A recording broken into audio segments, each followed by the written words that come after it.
Also, since you don't get to see my face, this is the first time you get to look at my sweet pandemic do. Um, Going for that pirate look. you know what? I think I caught that. Yes. Yes, that is a sinister mustache. I I like it. know. I know. I love it. What was the inspiration? COVID. Masks don't work with beards theoretically. Right. Yeah. So if I want to be in higher, like in the grocery store more, I need a better fitting mask. So I had to shave. Hmm. Okay. It's okay. Now I get a mustache. Was it okay? I got it. So you had just basically gotten to a point where you needed a shave, and it was like, what am I going to do now? This is an opportunity, right? Yeah, and like it's been kind of nagging at me since this started because like I know it didn't work as well, and I was just like, you know what? I'll like just see what happens, but like I don't know, shit's getting worse. Some friends were like, "Hey, dude, like, come on, you know your mask doesn't work as well anymore," and I'm like, "Fuck, fine, you got me." So yeah, it's fine. Yeah. Yeah. Um, Before we dive too deep into anything serious, I noticed a bug that I filed in GitHub. Ah, all right. Uh, where okay, so is this just like move the guy? This is just It's move the like guy. yeah, deploy a guy. This is to build the wall, which you can't Uh do. huh. This is to build a turret. Mm-hmm. So for those of you that can't see my fingers, I'm holding down 4, 3, 2, and 1. Mm-hmm. And then 1 is to lay down, or is to harvest. But do you notice what happened to the cursor there? I don't know if you can tell. Oh, it like double up. And now it's like permanently borked. Cursor. Ah, turn on debug mode. Debug mode is also permanently borked with double Uh-huh. thick lines. Interesting. Why is this? Yeah, so I wanna fix that. Okay. I Did you notice this before? I pointed out the double thick debug lines and I was like, that's weird. I didn't see the cursor double up though. All right. So is it the indicator? Do we have an indicator of some kind? Inventory display. Um, Is it the builder system? the builder system, yeah. Where did we or is it in the HUD? It is just crosshair, isn't it? You were looking at it. It is Yeah. crosshair. Okay. Yeah, there you go. Um so for right click mode, all we do on harvest mode is we draw the harvest icon. Now was it but harvest mode our line primitive sets stroke width and doesn't unset it. I bet. Oh. I bet So this is like in the renderer. We weren't doing any lines with a thick width before. Canvas 2D render. That's definitely it. Um, we've never set a width before. There you go. So wait, but what do all our other line primitives do? Do they just omit the property? They omit the property. Oh, let's do r.width or 1 then. Just toss default on there. Hmm. Or make it required? It seems like we're setting it, right? So what Or happens in did we make like clone? Are we like not cloning when we should be? Like it seems like we're setting it every time we render, which means that it's set. let's look at And the let's look yeah, at where we draw a line further up because like the indicator stroke style. We draw boxes with strokes. is it this you're talking about? Well, it's that we the line sets the stroke width, but then in other contexts in our rectangle renderer, we use stroke style, but the stroke width is still 3 from like the line renderer a while ago. Ah, yes. Yeah. Okay. So, what's the The right way to fix this? the very basic one is that our stuff depends on the rectangle having stroke width of 1, so we could just set it there. The other thing we could do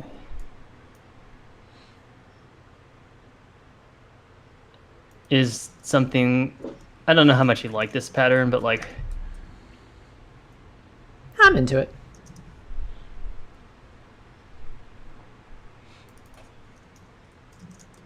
the thing is we're only doing it with line width, which is funny, right? Yeah, I wonder if it applies to any other, like, does anything get incorrectly stroked after that? Probably not. I would imagine anytime stroke style matters, this, you would think this would carry over, right? Well, yeah, my question maybe is like, do we call stroke on rectangles every time or only when there's like a stroke style pass? Because if it's only when a stroke style is passed, that's pretty safe. Got it. But, oh, it's when we Like, call stroke? huh? Is that basically, I don't think we call stroke anywhere else. I think that's it, right? How does the rectangle We do stroke rect. stroke rect? Yeah, yeah. So if anything sets stroke style, I bet this would be affected by it, right? Yep, absolutely. Okay. Wait, how does that? Oh, okay. Yep. So we set it only conditionally. Okay. Yeah. You know, I think I might agree with you. I think we should have a default value. And like anytime we stroke, we should set the line width and the stroke style. Right. Mhm. Okay. Where Yeah, did because I... if it Yeah, there we go. yeah, 'cause if it depends on like a global something else, like we could get it wrong in other places too. Yes. So, um, So lines are good actually. Lines are fine. yeah, no, I'm just doing Command F, Okay. and for some reason it wasn't finding. Because it's stroke rect. stroke rect. Yeah. Aha. And then this is just this dot context dot line width Yep. 1. And I think you should set that where you set the stroke style because we have like the a context setter chunk. Yeah. Agreed. On line 65. I'm digging it. Okay. And that should have fixed it. Yeah. I can now harvest without corrupting my cursor. Very cool. All right, we did it. That's it for today, really. I think we're done. All right. Good Wednesday. Pack it up. I wish work was this way. You know, you just come in, easy day, get done, and then leave. I guess it would Man, go both ways, though. Yeah, I've been like trying to deliver one feature at work for like a week and a half, and I got it done yesterday. And I spent all of the last 24 hours at work just like styling it, and like suddenly it got really easy. I was just like, cool, the feature work is done. I'm just gonna apply some CSS to this thing. It's great. It was one of those days where I fixed some line widths and then I just went home. Yeah. Is CSS soothing? Is that soothing to you? Can you like zen out doing CSS? I love CSS, man. Oh, really? Yeah. Extremely soothing. I'm good at CSS though, and I think that's probably part of it. Like if you're bad at CSS is the worst thing in the world. Yeah, I think I might be in behind door number 2 right there, and it's been career inhibiting. You know, I think my entire career as a front end developer is stymied by my refusal to like grind out CSS. I think. You're not missing much, to be honest. Yeah, Just a lot of frustrating. I'm gonna grab a glass of water. I'll be right back. Do it.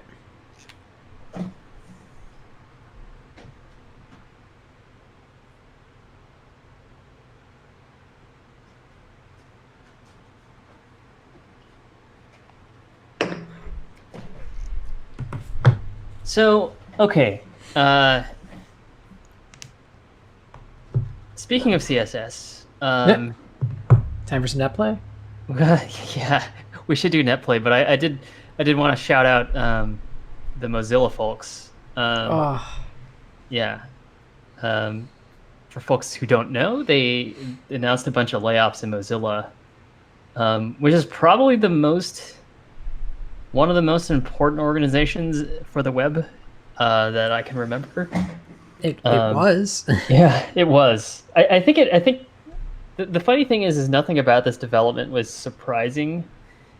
It just um, it just sucks to finally have to acknowledge it, right?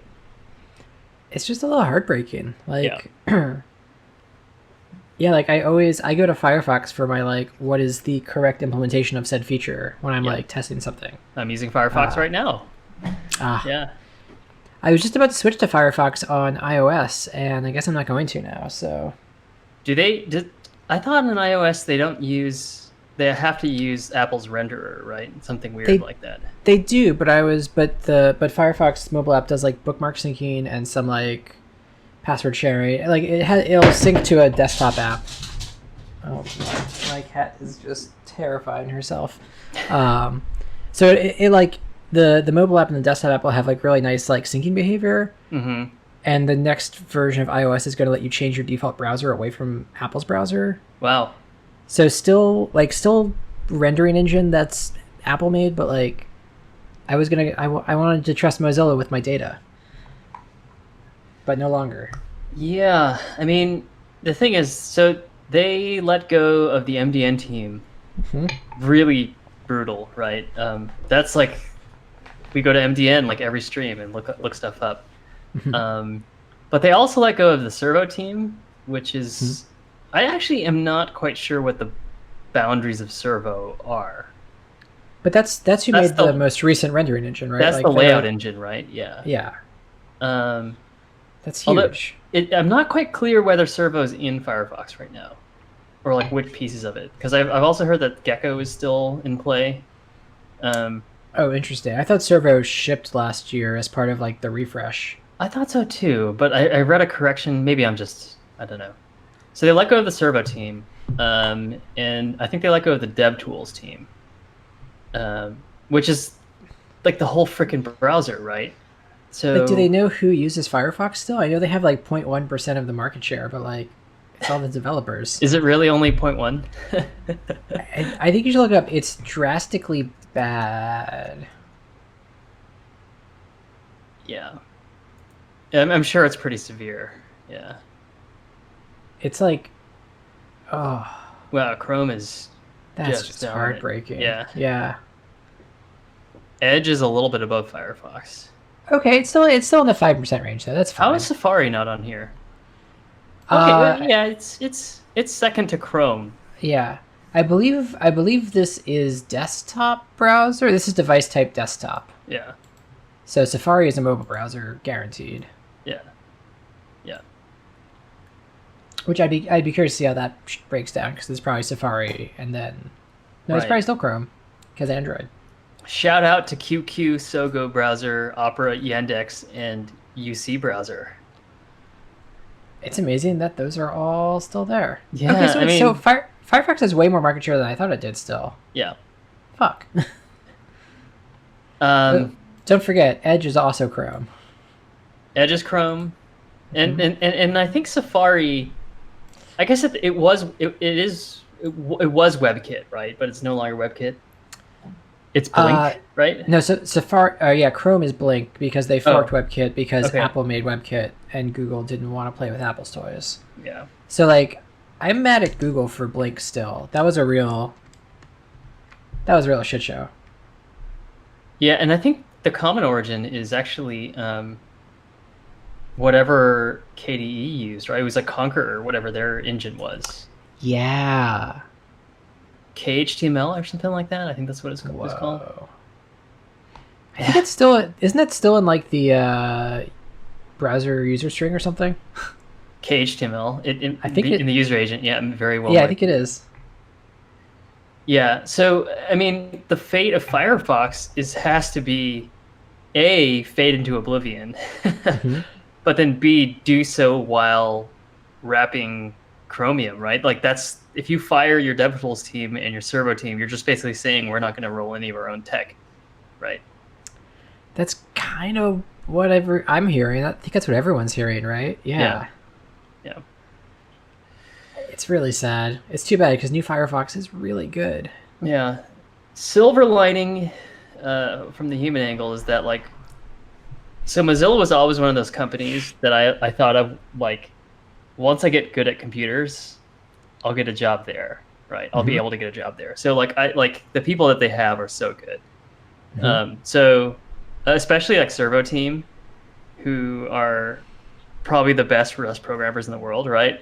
They're gonna get like those folks will probably be relatively successful in finding new jobs, right? So I think that's the silver lining here. Oh yeah, it was people laid off after 12 years at Mozilla too. Like they'd probably written Firefox 3 times over in their career. Yep. I don't understand. Yeah. And I don't know. I guess the funny thing is Mozilla never made any sense. I mean, that's why it seemed like a cool place to work, right? It's just like it seemed like this sort of playground of cool technology, open source, not profit driven. That was the whole point. Yeah. And that's why I trust them. But but did you pay them? No. Yeah. Like how? Like how do we pay them? Yeah. I thought they were paid. Like, don't they have a deal with Google to be the search engine? Like, yes. I thought they got paid millions and millions of dollars for that sort of stuff. Yes. Yeah, that's right. Not enough apparently, because millions only go so far. But yeah, still. Yeah. I have to say, like the sheer audacity, like I'm so impressed by the sheer audacity of like writing a programming language in order to write a new browser engine. And the only thing that's more impressive is like how successfully they pulled that off. Do you know what I mean? It's crazy. What is the future of Rust now, do you think? I guess it's got enough community on its own. Yes. Yeah, I don't know what the overlap is between Rust team and Servo team. It's got to be a lot, right? That's what I was thinking. But Rust, I think, has enough community support that I feel like they have their own governance at this point. But it wouldn't be crazy for Mozilla to kind of go all in on like we're the Rust company now, right? We'll like be the Red Hat of Rust, if that makes any sense at all. I don't think they own. Yeah, sorry, go ahead. No one will ever trust them after this. Like, if they're like, we're gonna invest in this technology, we're like, you already killed the good ones. Like, it's gonna be a Google Reader thing all over again, but without Google to back it up. Right. I know that they do like a VPN. I mean, whatever, however much that's worth.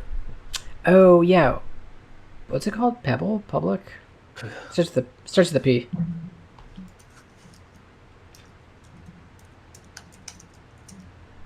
Mozilla VPN.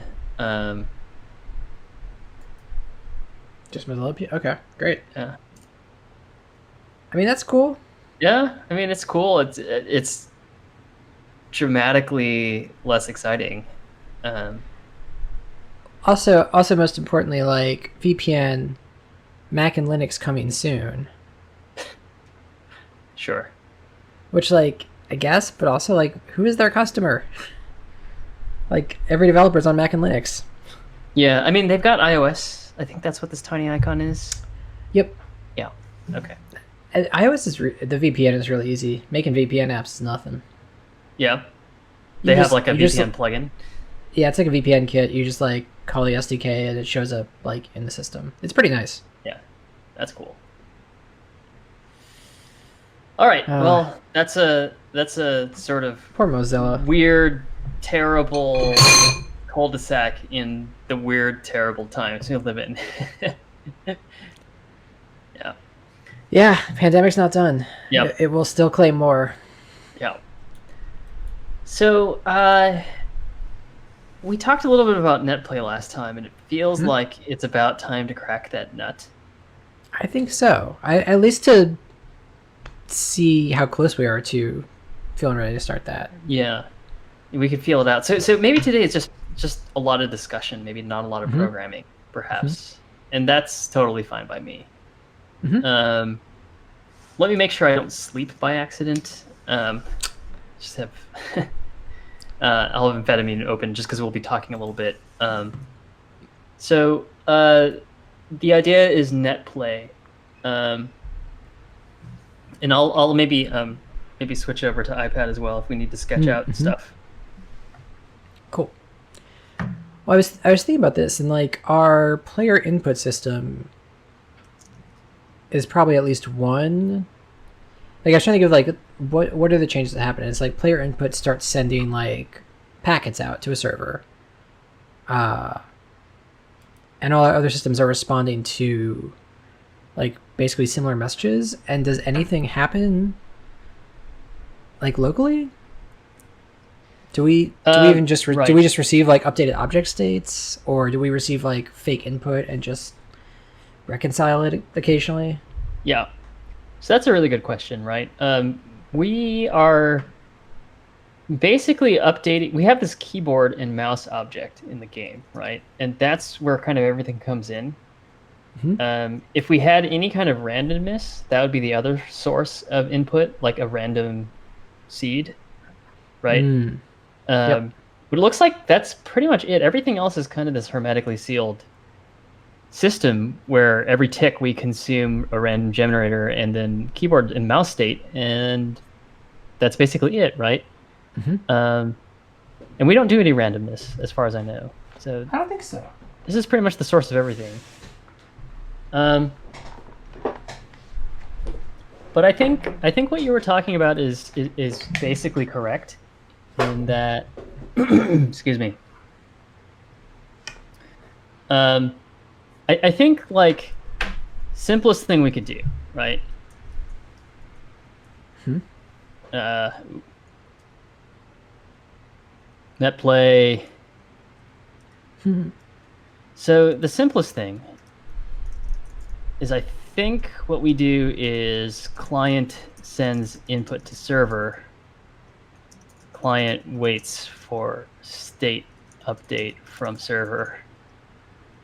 Mm-hmm. Server receives input from client. Server sends new state to client. Client renders state. And wait, Rinse and Jeff, repeat. hold that thought. I realized I put a can of water in the freezer for myself, and if I forget this in 2 hours, I'll be very sad. Okay.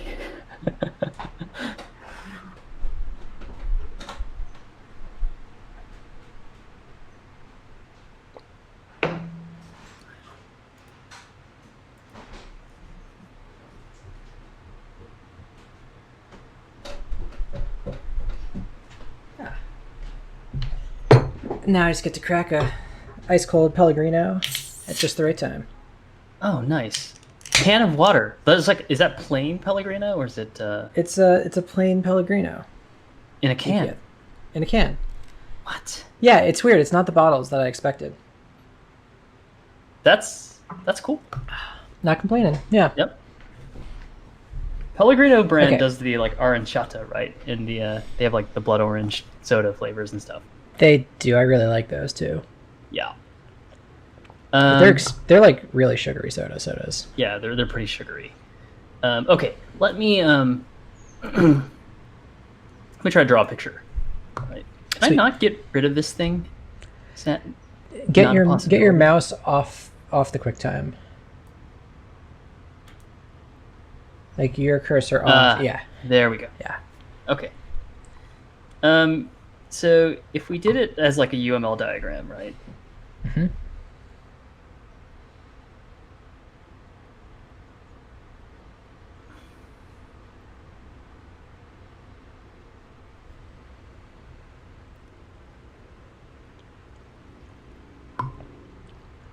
I've already screwed it up. I'm just like not even, I'm like barely in it and I've already screwed it up. Is there a way that I can cut and paste? I see the scissors. Can I cut and then, oh my God. Hey.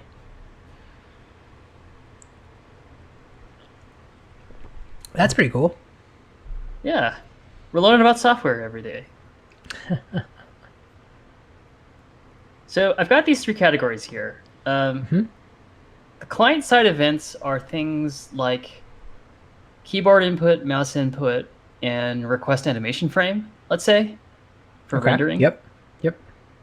So what we got are like, we have something like mouse click.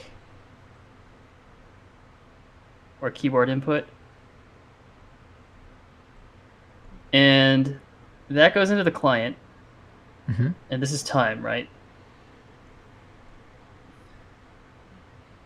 And then client sends that to the server. Then server does some processing, state processing. Mm-hmm. And then delivers state back.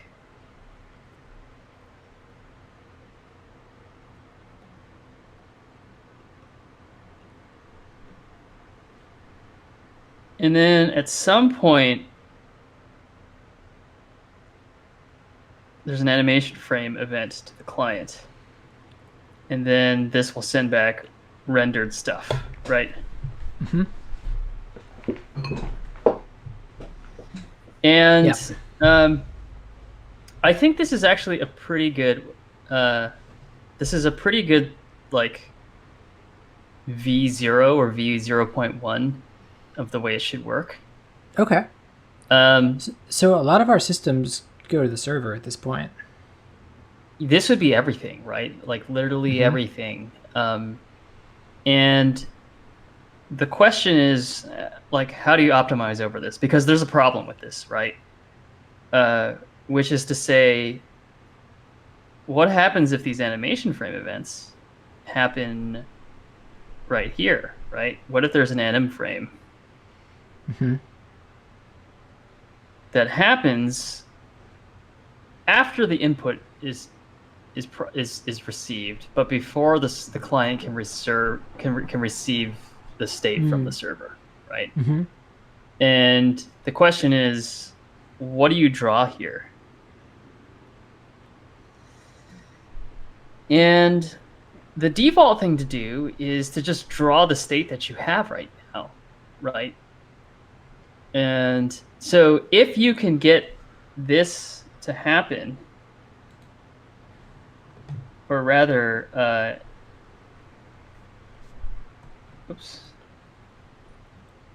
if you can get like this whole cycle here, so the send and receive to happen at like 60 FPS from the perspective of the client, right? You're golden, right? You're just good. But I've written server software, and I know that's not the case. Yeah, that's really hard, right? 60 FPS is a 16.7 millisecond full turnaround time, which includes the client sending input to the server doing all of the processing and pathfinding and stuff, and then sending the state back, and then the client like receiving the state and like rehydrating it into some form that it can use for rendering, right? Yep. And then rendering it. I rarely have a 16 millisecond ping, let alone an entire web request. So yeah, 16 milliseconds is incredibly short. Yep.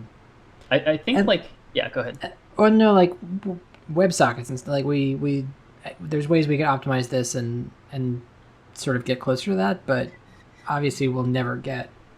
I mean, you also can't get consistent response times out of the web. So yeah, okay. So the problem: too slow from the client perspective, right?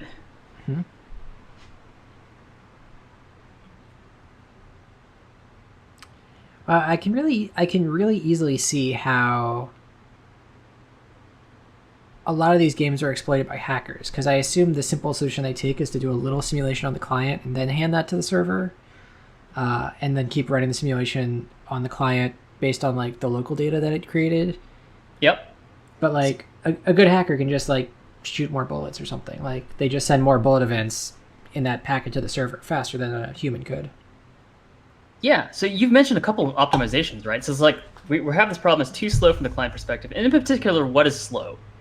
It's slow if you press some input here, and then you want to see the result of that input here. It's A to B that is slow, right? This sort of like this gap between A and B. And it's really not A to B. I'm sorry, like I actually didn't draw this correctly. B is actually way down here, right? Oh, it's behind your face. Oh, I'm sorry. Way down here. Yeah, exactly. it's the whole input to rendering cycle Mm-hmm. that is going to be too slow. So you mentioned a couple things about optimization. One was that we somehow keep the data small. Mm-hmm.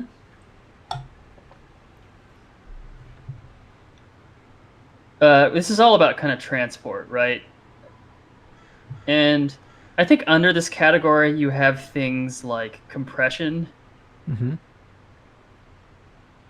You have sending only deltas. What I mean by sending only deltas is that like maybe the stuff that we're sending either in terms of input or state, maybe we shouldn't send like everything. We should only send what changed since the last time the client or server talked to each other, right? So it could be the case that the server has nothing new to say and it just says, okay, for this frame, this simulation frame, nothing's happened, right? Mm-hmm. Um, there are things like WebSockets. So in the actual transport layer itself, and also I think a lot of folks get down to UDP, right? Mm. They say like, you know what? We're going to sacrifice the ordering guarantee that TCP gives us just so that we can do this more quickly. I don't know if that necessarily makes sense from server to client, or what happens is that like at some point the client needs to like check in with the server to get like the authoritative snapshot of the state, because you can't just like miss an update from the server and not correct that eventually, right? You have to correct that at some point in the future. Mm-hmm. Yeah. Because otherwise, if you're just getting like deltas from the server and you can miss some of those, I think you're in a state of what we call dead reckoning. Do you know the term dead reckoning from like it's like a nautical term actually. And dead reckoning is when you navigate a ship by just checking your position relative to where you were 5 minutes ago through like a rope or something like that, right? Oh, interesting. So rather than use some absolute point of reference, your point of reference is like where you were before. Is that how you end up with like the rubber banding effect, where it's like it's clearly trying to draw like where it was, where it's going, and it just like makes a good guess, but actually like someone turned right in that interim, so like you see someone shoot past the point and then jump back. Yeah. And that's actually a good segue into the next thing that you had mentioned, which is like, can you do some kind of like processing of state on client side? And I actually think this actually divides into two very, very different directions. Okay. One is what you mentioned, which is that the client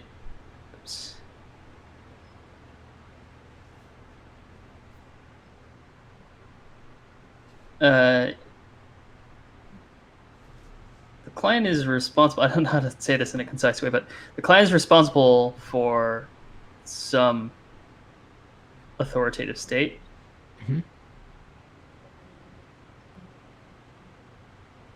And that's to say that rather than saying the player hit a button, you would actually go up a level of abstraction. You say the player is shooting rather than the player hit a button. Right. Or you'd go up another layer of abstraction and say the player's bullet hit the other player that's participating in that play, right? Or you go up another layer of abstraction and say the player died, or the player killed somebody else, right? And I think the higher that abstraction level goes, like the easier it is to cheat, as you can imagine, right? Because at some point you're just telling the server what the state of the world is, rather than just what the state of the input is. So go ahead. No, I can just see that being extremely fraught, and rife for abuse. So, yeah. I have to think that earlier games didn't care. Like, it was just too infrequent that people would cheat like that. Mm-hmm. But like nowadays, people are so savvy, right? Yeah, and I remember the Diablo servers being plagued with like Diablo 1 and 2 being plagued with people who were just like duping items all over the place, and if you wanted to have fun, you could like run your own server and mess with the input, and yeah, there was a lot of cool stuff like that. Uh, I see it much more rarely now, though. Fall Guys has a cheater problem. I'm actually very curious to know what it was and how they fixed it. Yeah, I mean, I'm sure games indulge in this side of the branch to some degree, right? Because you can still cheat to the degree that like people are like, I read an article that like Riot, who makes League of Legends, they like install a kernel extension. It's like incredibly intrusive. They like root your computer in order to prevent cheating. Holy shit. And maybe that's even at the level of player input, right? Because you can imagine like installing a turbo button on your computer, right? Yeah, exactly. It's not only too easy to cheat, and this is just like the Byzantine case, right? We're going to use the language of distributed systems. This is when like people participating in a distributed system are intentionally trying to monkey with the rules or the protocol in order to benefit themselves. Right. But even in the non-Byzantine case, it's just possible for clients to disagree.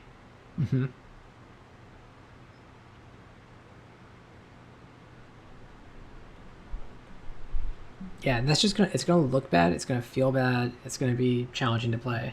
Yeah, this is just politics. The second point here, right? It's just like people have legitimate claims to what the truth is.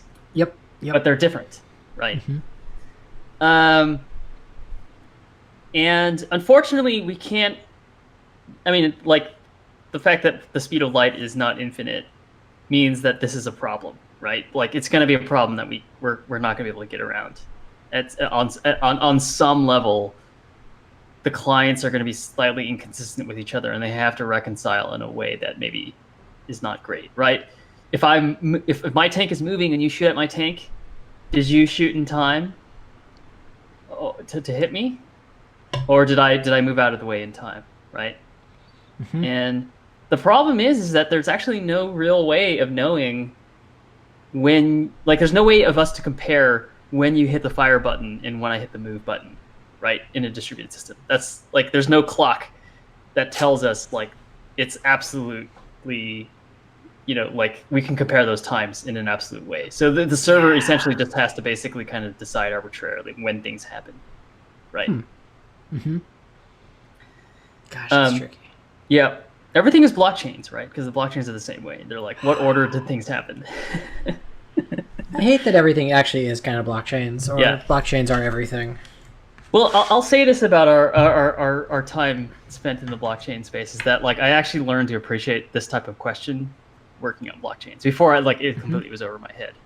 But now, weirdly, coming back to video games, it totally makes sense to me now. Like, oh yeah, like it's quantum, right? Like my sense of time and your sense of time, like it's really hard to reconcile those two things, right? Strange times. Yeah. Okay, so where was I? I was talking about like, okay, well, we got to do some kind of processing on the client side. Right, that's the one branch. What's the other? The other one is what we call prediction. Which is to say, render what we think will happen.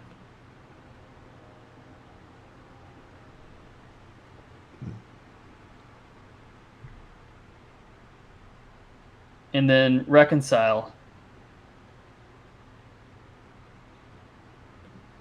with what did happen. Now, in a subtle way, the side effects of what we've talked about are going to look a little bit like what happens on the left side with prediction.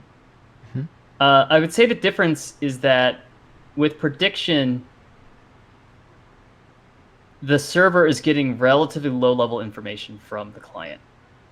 it's not receiving the client is now in position X. It's receiving the client hit this button, right? It's as low level as it possibly can be. Mm-hmm. And then the client basically does what I said before. It dead reckons. It says, based on the state that I got from the server before, adding in the input that I just received, what should the world look like? And I'm going to render that. And then if it turns out that was wrong, I need some way to reconcile that, right? Mm-hmm. When I was thinking about that in terms of like firing off bullets, like each client really only needs to hear about the bullet the first time it gets fired off. Like what position did it start at? What's its orientation? And the timing thing is hard. Like when was it fired sounds very difficult, but you can like make a pretty okay guess at that probably. Right. But then like once you can put it in flight and you can't affect it anymore, like you can actually like sort of run it through prediction. And the server will know when that bullet hits a player as well because it's also tracking it, but like you don't actually need to be like updating that every frame. Mm-hmm. So like I see how some stuff sort of like can happen that way. Yeah, I mean, like let's kind of like so prediction is basically what everybody does, right? Okay, great. or they do a mix of both of these things, right? Like, but they like certainly in the modern day, you're not going to send like an "I died" message from client to server, right? That's not Fair. something that the client has the right to decide on, right? Mm-hmm. The server's like, Mm-hmm. no, I actually decide when things happen. You just tell me, like, what are the low-level inputs that have occurred, and I'm going to mix that with what I'm hearing from all the other players, and everybody has like kind of different ping, and I'm going to arbitrarily decide where relative to my current simulation those inputs happened. Even if in real life, even if you had like an atomic clock on everybody's computers that was perfectly synchronized, even if it differs from that, I don't care. I'm still going to decide. Like this is the server saying like I'm dictatorial over what happens, right? And then the clients are just going to say like I think that the server is basically going to do it like this, right? And I'm going to basically render the world such that I'm basically going to fool the client into thinking that was the case. Which basically means we need to start to like subdivide rendering into, subdivide the stuff that we animate and the stuff that we render into stuff that we can render based on prediction and stuff that we can't render based on prediction. Right. So, let's talk about those. I think it's helpful to like think about an example here. And by the way, I'm talking out of my ass right now. Like all this stuff here is not like stuff I've like. This isn't like a formal breakdown. This is just me trying to reason through it from first principle. No, it's great, and like this is the similar stuff I've been thinking about, and this problem seemed really impossible when we started, and like however many sessions ago when we were like starting this game and talking about netplay, I was like, that can't be done. And in the last week or two, I've just been like, oh, like. I kind of see how this fits together now. Yeah. So actually, let's break this stuff down, right? Let's take these two things and break it down. So A, we're talking about rendering, and then we're going to talk about reconciliation after this, right? Cool. Yeah. Okay, and I think we can talk about two. We can divide the world into like renderable based on prediction.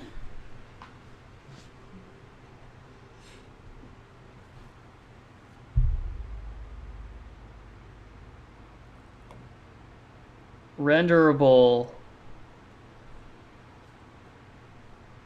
only based on server state. Mm-hmm. And it turns out that there's probably a whole like the more that you can put in column number 1, the smoother the game will seem to be to the player. Right. Yep. So what do you think, Dom? Like, what are some examples of things that can happen based on prediction? Or rather, let's talk about the second column. The second column is like, kind of, So I think the second column is like other player motion, and like some of that can be predicted. it's weird because I can think of like we can sort of keep drawing something in the trajectory it started, but this needs to be really tightly coupled to the server state, and our prediction is like not the majority of it versus like bullet trajectory, which I think is like almost all prediction. Yeah, so this is actually really interesting. Let's counterpose that. Or like our player motion can be 100% prediction probably, and should be because it should be instantaneous.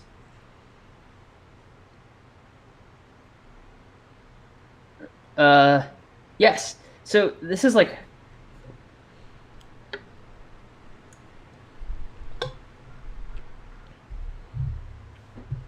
So this is like a big question, right? Like for our game, and there's no right answer to this, right? Like how much of like actual motion of player objects can we render based on prediction? And there's a school of thought that says, well, if it's all ballistic, we can extrapolate that, right?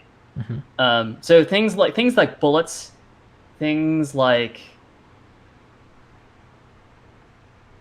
stuff that has like jets and things that are flying around. Perhaps you can just say, well, they're kind of going in that direction at that speed. Let's just assume that nothing has changed and let them keep going in that direction at that speed, right? Yep. The stuff that's renderable only based on server state is just like changes in other players' motion, and like of course you can't predict that if you're not there because you just didn't hear about it, right? You can't predict that somebody turned left until the server tells you that they turned left, right? Yep. So it's kind of an open question of like exactly how much, like which objects are we going to try to extrapolate in terms of their motion. I've heard that like characters moving around, so like in our case the tanks moving around, would be fair game to try to extrapolate. We don't actually have a notion of velocity in the game, but there's probably a way that we could say like, well, the state of that enemy tank was, you know, at point A in the previous frame, and in the frame before that it was at point B, and so let's just take A minus B, and that gives us a velocity, and let's just like literally simulate that same exact thing in this frame. Well, and the tanks do have an impulse, right? Like they're they're on or off, so you can sort of make a nice guess about like, well, just keep moving in the direction of the current impulse. Yeah. Now there's a sort of observation that I heard. Actually, it was from that ECS talk by the person who was like the Blizzard lead gameplay programmer. Ostensibly the talk was about ECS, but there's a section of that where he goes into talking about this exact problem of prediction a little bit. Cool. And he was trying to make the larger point that like the ECS architecture helped him deal with this prediction problem. And honestly, I didn't actually follow that argument that well. So probably it's just that like maybe ECS allows you to consume server data in a little bit more convenient way, which I can kind of imagine, because it's just ECS is basically just about dealing with state, and you don't really care about like encapsulating that state as an object or like a realistic simulation. You're just consuming stimuli or pure data that comes from the server or something like that. That's probably the some version of that argument. But anyways, the observation that he made was that like one of the rules that Overwatch broke in netplay orthodoxy was that they predicted missiles or rockets rather. So rockets, I'm guessing, are basically any kind of weapon fire where it's a projectile that actually like does not move infinitely fast, right?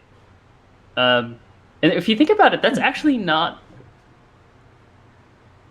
most guns in games, exactly. right? Yeah. Most guns in games, you just like fire and you can't see the projectile, right? Or at least this is like first-person games, right? You fire, you can't see the projectile, and they don't have to render it, right? But sometimes you render like rockets. I guess the classic thing is like the rocket launcher from Doom, right? And I guess the orthodoxy is that you shouldn't predict those. You should always just like render and animate those based on server state. And I'm guessing the argument behind that is because when you see them hit, they tend to have very dramatic explosions. They also tend to have very dramatic side effects, right? Generally, like hitting somebody with a rocket means they die. Mm-hmm. And we haven't talked about death yet, but which column does death go under in this breakdown? I mean, clearly server state. Yes. You probably don't want to predict that, because if you get it wrong, it's very bad. Yes. So death. But counterposed to that are hits, right? Mm-hmm. You can predict hits, and as long as it's not like a game where like it's one hit kill for everything, or even if it is, like even if you like sniper shot a headshot, right? You can animate the blood spray or the explosion, but it might not mean anything, right? Mm-hmm. But you don't want to animate the death animation. Unless you have a way of like recovering from that, right? This is like we haven't gotten to point B, which is reconciliation, but you need to have stuff that you can reconcile, right? Mm-hmm. Interesting. Yeah, so I think another way of like stuff you can reconcile gracefully. And I think it deserves to be said that a lot of this breakdown that I'm talking about is like super theoretical, because I've seen games do this really, really poorly. I don't know. Oh yeah. I've experienced the bad version of this, and it's no good. Yeah, I remember we were playing Trine 4 recently. Have you played Trine before? I remember the first one, but it's really good actually. It's like it's like always co-op, right? It's always a 3-player game. You can play it single player, but you've got like an archer, a mage, and a knight, and they have different capabilities. It's like 2D platformer, but it's like a physics puzzler, where you have to like position objects in the world using the various powers, to solve puzzles. That's cool. Yeah, it's fun. I think the single player is like you operate one character at a time, and then you can like hit a button to like switch to the next character, and they just happen to like take over that person's position or something. Oh, that's neat. Yeah. Okay. Yeah. So at any rate, that game does prediction like really, really badly. If you told me they just did this up here, I wouldn't be. Well, no, they don't, because it's actually if they did this, it would just be slow and like unresponsive. But you'll see death animations, and then the character get back up, right? Mm-hmm. Mm-hmm. And it's funny that they have a get back up animation, because they realize sometimes we get death wrong, so we need to have a state from death to life again. I think it just pops. I think it's just like they were dead and then now they're standing up again. Yeah. You know, I've experienced this too in very low bandwidth situations, and I remember this a lot from Diablo 2 over like a 56K. Yeah. But like when things got bad, you could actually see the game start running and then be like, hang on, I was way off, or like I sent a message but the server never acknowledged it, so we're going back to where you were. Like, yeah, the message never got out. Sorry. And it was cool to get a peek at like the underlying algorithm, that sort of stuff. Right. So, poor Trine. Yeah. You're really putting him on blast on this stream, dude. Sorry, guys. I loved your game. It was really fun. It's a great 3-person multiplayer game. And it's fairly inexpensive on Steam. All right, we've plugged it enough.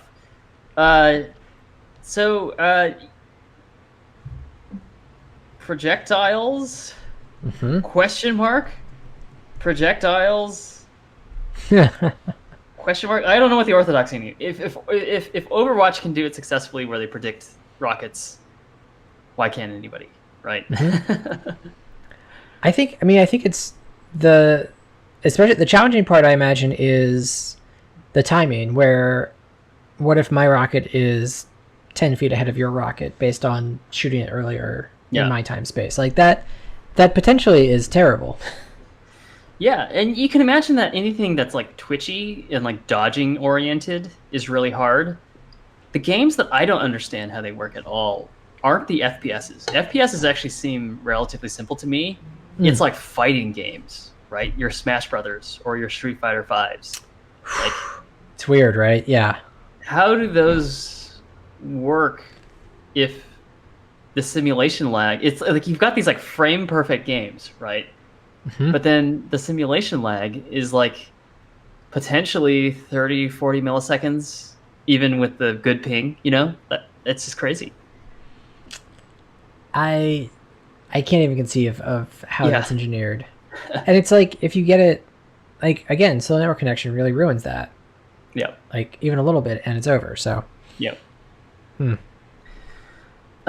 Okay, so we kind of get how this is subdividing, and I think there's also an interesting question here. We're talking purely about rendering, and I think that that's like the right framework to be thinking about this at a very high level. Mm-hmm. But I think something that you were getting at earlier is how do we communicate these concepts between the client and server, right? Yep. How does do we send a message saying that player X died, or do we send a message saying take 50 HP away from player X and you Right. figure out the consequences of that, right? Mm-hmm. Um, and you could see the benefit of either of those approaches, right? Like Absolutely. if you just say player X died, then the server really just like the client doesn't have to do any kind of processing, right? But the number of actual consequences that we would have to enumerate if we didn't use something lower level Mm-hmm. explodes, right? There's so many outcomes that the server needs to have like an explicit message that the client needs to know how to process. Mm-hmm. Where if we use a lower level concept like hit points or something like that, then we could just like slim down the language that the client and server use to talk to each other, and then let the client like kind of process and figure out exactly what happened, right? Hmm. Yeah. Although in the matters of death, like if the client, like if you sort of do that incorrectly, and there's a bug, then you could have a character that's alive on the client but dead on the server, right? Like what if you like, Yeah. yeah. So that's tricky, right? It is. I kind of in envisioning this, I was definitely thinking about like, you know, is it? I like the way we've got entities that how they worked out, and I feel sort of it's like messages. There's about entity creation, position, health, and destruction, and I think that gets us like a lot of. It gets us a lot of things actually. That's like most of the game, and you can derive those based on player input. So, God, this is gonna be tricky and weird to build. We kind of I need to start from scratch, don't we? um I think I have a theory about the approach. Let's come back to this because I think Okay, you're pressing down on like what I think is the scariest problem of this whole thing, great. which is like what messages are sent back and forth, at what level of sophistication or granularity are we defining this, right? It's a semantics question, right? Like Yep. what, like like who, like exactly what is the vocabulary between the client and server, Mhm. um, and how does that interact with the ease in which we can add new features, right? Because like if it's like super, if we do that wrong, it becomes super hard to add new features, right? Because Yeah. we implemented it the wrong way in netplay, right? Right. Exactly. Which. Yeah. All right. So really quick, I want to talk about this subject because I know nothing about it, but I'm curious to hear what your um, Mm-hmm. is reconciliation, right? We had up here A and B. This is under the subcategory prediction. Yep. We do rendering what we think will happen. We talked about like what are the things that we can safely render based on just pure dead reckoning versus things that we can only render based on what the server tells us happened. But reconciliation is like if our prediction is wrong, how do we square that, right? So what happens if prediction? Mm-hmm.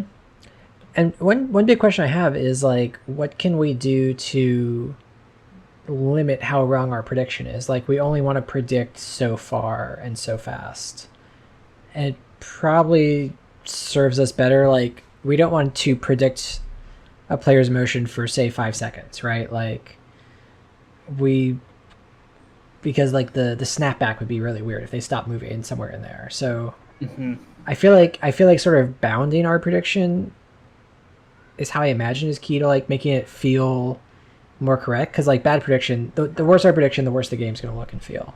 Yeah. Yeah. So what do we do to limit prediction? I think maybe one of those things is just in all the different categories of things that we allow ourselves to render with prediction. We just have a limit, and I think it's almost like you kind of have to define the limit for every category of these things, right? Yeah, absolutely. That's pretty rough, right? It's yeah. I wonder, like, I wonder if it sort of you can, is it like you predict up to 100 milliseconds, and we have to. Yeah. The game works on a good connection and doesn't on a bad one, and that's sort of like it. Yeah, and you know what? Like all of it is like basically what maybe seems hard about this whole thing is like our natural instinct to want everything to be like perfectly correct. But I think the reality of these things is just like super janky, right? Like the reality of every fantastic multiplayer game is like very janky heuristics about how to deal with this stuff, right? Yeah, and it's interesting that we probably don't notice most of it. Yeah, exactly. I guess we kind of talked about that. I think we were making Breakout. Really, everything is about cheating. Everything is about like delivering the impression that it's realistic. But it just needs to feel good, right? And we're kind of coming full circle on that idea. Those Breakout days, right? Early pandemic. What a time. Pre-mask. Pre-mask. Oh my god. Yeah. So okay. So here's a question. You've got player 1 here,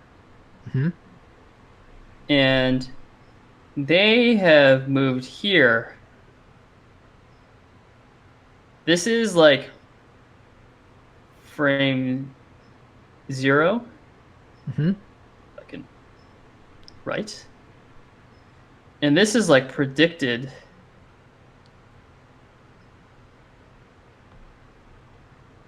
frame 1. And let's make it really clear what the prediction looks like.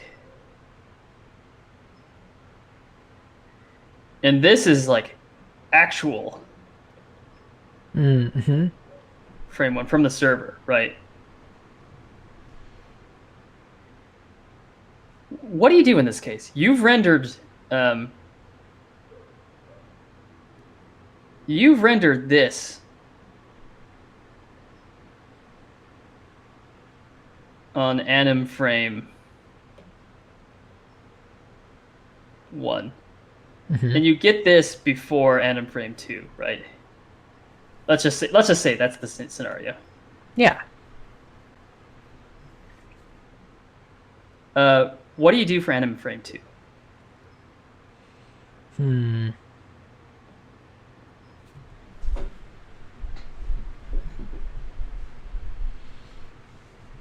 And you can see how this gets really gnarly if the gap between frames is even greater than 1, right? Absolutely. It's interesting though, because I wonder, like, on the order of being off 20% for a single frame and then just jumping the player, like, is fixing that instantaneously actually fine? And maybe that's like the dumb heuristic, right? Like, yeah. So I think one thing is just like snap to server state, right? Yeah.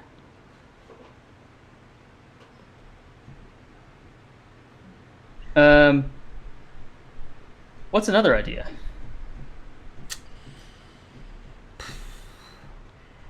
There should be like a theoretical max that every player can move every frame. Like it's player velocity divided by 60 or something. Right. So maybe we have like a catch-up factor where we double that until you catch up to server, or like 1.5 or something. But like we start. Yep, you're talking about rubber banding. I think you used that phrase before. Oh yeah, there you go. The other word that we can use for this is we can interpolate, Mm-hmm. where we maybe go halfway. Yep. Right. We split the difference between where we think they're going to go and where we drew them. Right. Mm-hmm. I always have questions about like, what about physical constraints? Mm. And I don't know the answer to this question. This is a question that I think we'll have to answer. Like, what if there's a wall between the rendered frame and the simulated frame? Do they just go through the wall? Like, what That's happens a great there? question. And so collision is the big thing I think about here. Right? Mm-hmm. But you can imagine there's other factors of game logic that are affected by this, like any kind of melee attack might matter here. Yep. And like hits, right? Like if driving from the predicted state to the actual state like drives you through a bullet, like it's gonna look like you hit it. Yeah. And it's gonna be wrong. Projectiles, puzzle elements, all these kinds of things, right? So that's a tricky question that I don't really know the answer to. The other thing, I guess this isn't mutually exclusive. I don't know where to. It's technically not an alternative, right? Not an alternative in the way that like one or two, those are mutually exclusive. You can't snap to server state and catch a part weight at the same time. You do one or the other. Mm-hmm. But the third thing that I've heard is okay, and basically maybe this is a separate problem, which is interpolation makes sense if between the rendering of anim frame 1 and the rendering of anim frame 2, the player gave no input, right? Mm-hmm. And then you would just like interpolate, or you would move by a maximum amount. You mentioned like a theoretical maximum delta that you could render, right? Like we don't want to like snap, so we'll set a cap to that. But what if the player was hitting a button between anim frame 1 and anim frame 2?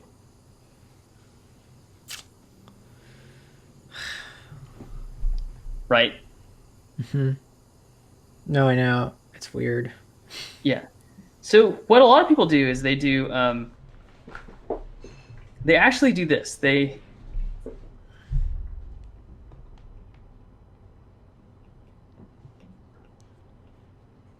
do git rebase. Oh. This is the kind of like git rebase solution. If that metaphor works for anybody. Right? That's very interesting. Yeah. So basically, I actually think Git is not a horrible metaphor. Where this is server state or your main branch, Mm-hmm. and then the player went off reservation here, right? Player prediction or client prediction. Mm-hmm.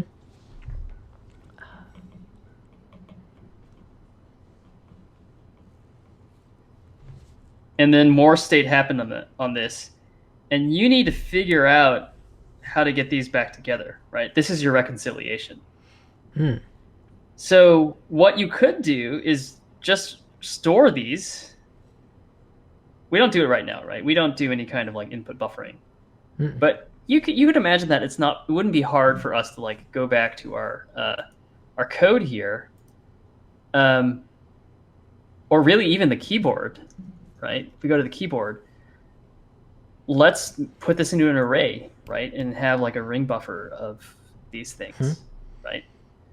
You store that, and then once you get the server state, you kind of break this connection here, and you try to just basically like replay these inputs over that and figure out what reality you are at that point. Right? What does that look like to the player though? That's weird. Yeah, I guess you replay it and see what your new end state is, and then figure out. Then you're kind of back in interpolation, right? But maybe an easier one. Yeah. So let me try and use colors here.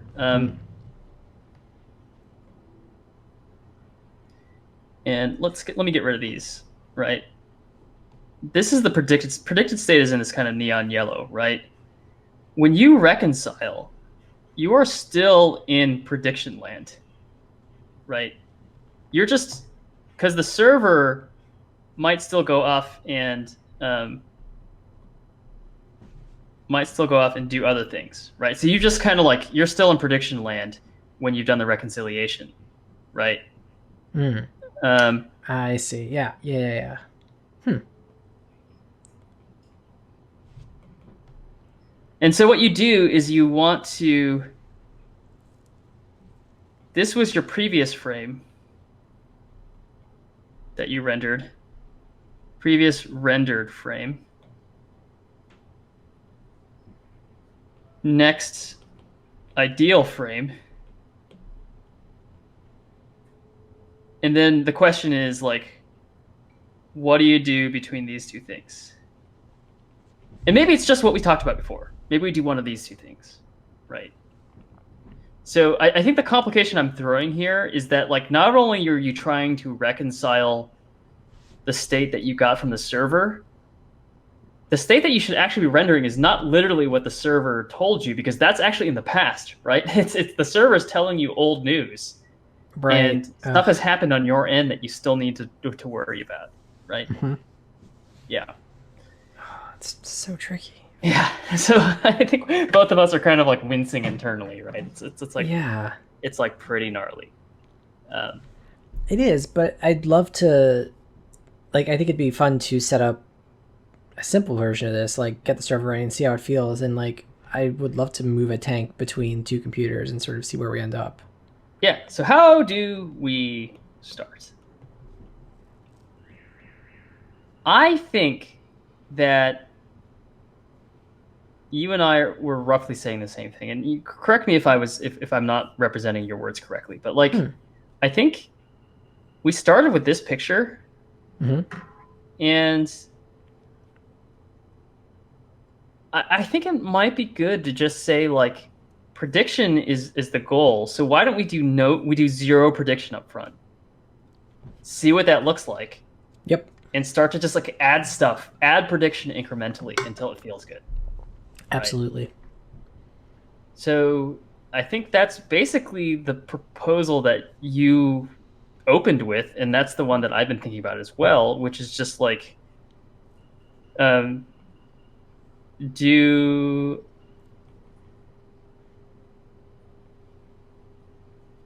so step one, only render what the server tells you.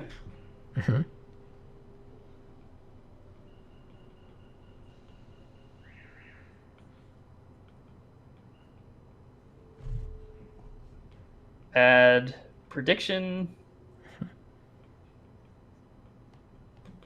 to taste. Right, we season it. How does that feel? I think that sounds good. I think that'll work out really well for us. Yeah. And the nice thing is, once we like rendering what the server tells us is enough of an architectural problem, like prediction is really is just like sugarcoating on top of that, right? Like we're not going to change our architecture drastically to handle prediction necessarily. Probably. Yeah, that's right. Okay, so I think there's a corollary question of so where do we start? So where do we really start? What does this mean, right? One option could be we have a real server.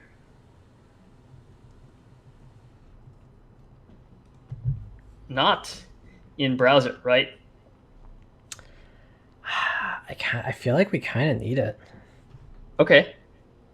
Let me throw you an alternative your way, and I want to hear your takes on like the pros and cons, right? Okay, sweet. One alternative is we separate client plus render code and pretend like there's delay. Ooh, that's interesting.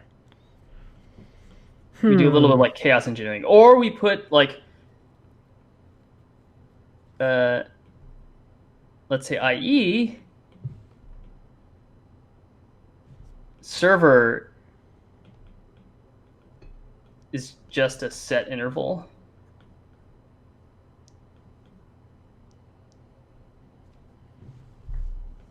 Or is it web worker? What is the name of that system?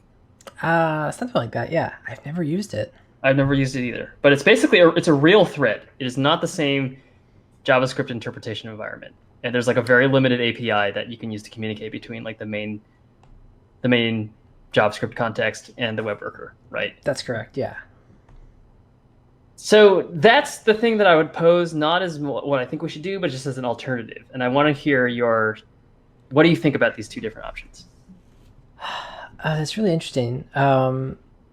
I mean, I like the faking it, and you've mentioned this before, but yeah, faking it with set interval is nice because we get to like keep working on the game. Yep. Instead of like pausing and like writing a quick server, and it's not going to be a quick server. Yeah. So that sounds good.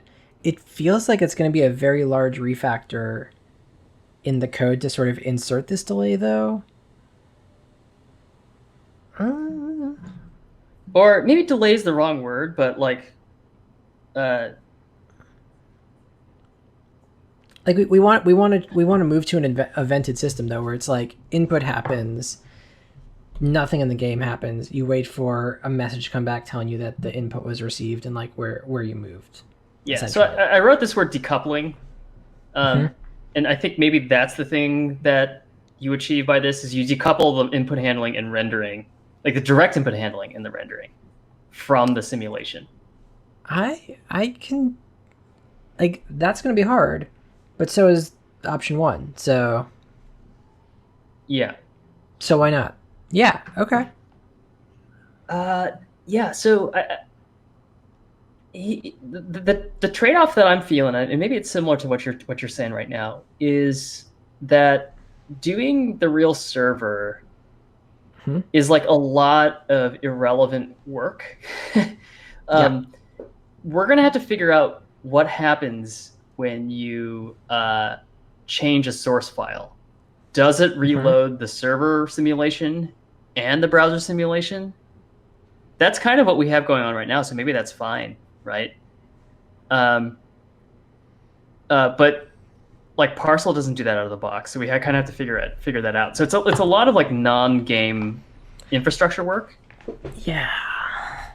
The thing is, we're gonna have to do that at some point, right? At some point. The longer that we put that off, the further away real netplay becomes, right? So the longer we put that off, we're not like the whole point of this is to allow you and I to play in the same simulation together, and we can't be in the same room connected to the same keyboard, right? So we have to do this netplay, right? Yeah, I'm very interested in maybe taking a pass at a server, because like I'd like to know how hard it would be for us to move like two squares around a map together. Like take out the rest of our systems, but at least like we're not resetting the game, but like kind of resetting. Like do it again. Yeah, because our systems and our code and our rendering is all good, so yeah, we can bring it in as needed. I think we should proof of concept it at least before we try to switch the big thing to an evented decoupled system. Right.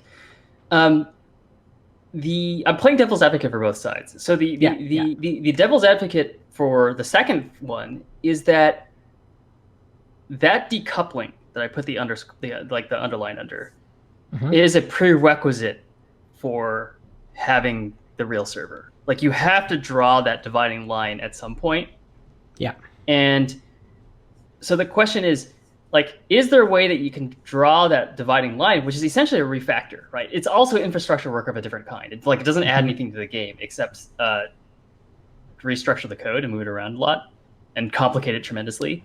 But you have to do that decoupling before you can have the server simulation anyways.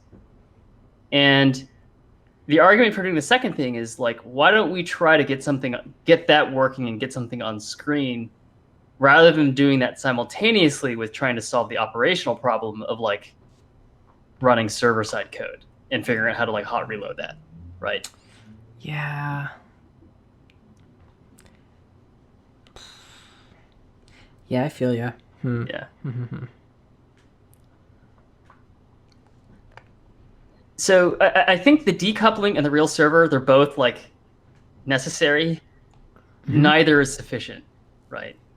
And so the question, maybe the real question is, do we do these both at the same time, or do we do it one at a time? And if we did it one at a time, then the way that we would do decoupling is we'd have to figure out how to like run the server separately from the rendering and input handling. And the way that I can think of doing that is either set interval or web worker or something like that, right?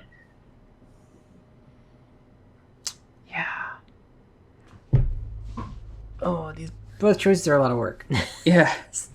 There's not really a, I don't know, everyone wins, but also we got to do it. Yeah, but I think, do you take my thesis statement though, which is that we have to do both of these? It's really kind of like, absolutely, yeah. The question is like, does this step ever happen, or do we just say no, it's just not going to happen, right? And we just do the server at the same time, like the real server. Yeah, if we're gonna build something that acts like a server, it might as well be the real thing, I think. Okay. But, well, I think we could do a set interval version, but I'm not sure I want to do a web worker version. That feels like going like one too far, maybe. Yeah, because then we'd have to learn all the piping and infrastructure of the web worker. Right? It's like tangential, and like we might pick considerations or compromises that like actually are totally irrelevant. Right. And the web worker is going to have its idiosyncrasies in the communication protocol, whereas with set interval, we basically have shared memory, right? Yep. And not only that, we actually have a fairly linear thing, right? It's all the same. There's no threading involved. There's no actual parallelism. So all your JavaScript code is like, it's not running like two different lines of code at the same time. Yeah. Yeah. Boy. And that'll get us to decoupled simulation versus direct input handling and rendering.